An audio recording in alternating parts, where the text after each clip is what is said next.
dom na ka anu le akal tam sang na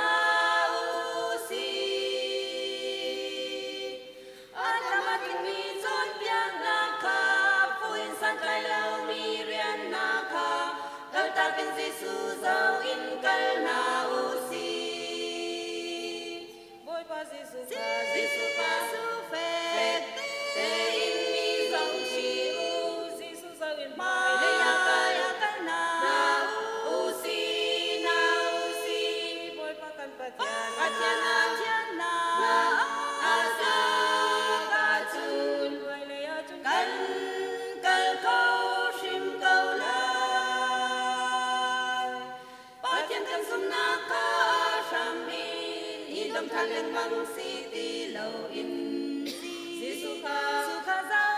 zau in maya kal câu na usi patian kan sum na zong ka sham in dom than leng mang si na usi mai akal na usi kan patian na tla ka chun qua dây bao kan kal câu shim câu lai Giêsu zau in maya kal câu na usi boy pa Giêsu pa su fe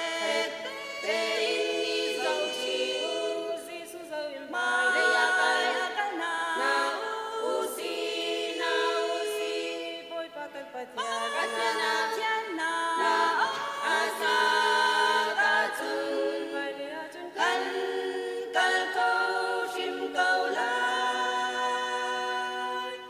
patian kan sum na ka sham in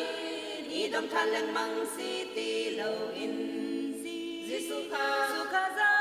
zau in maya kal câu na usi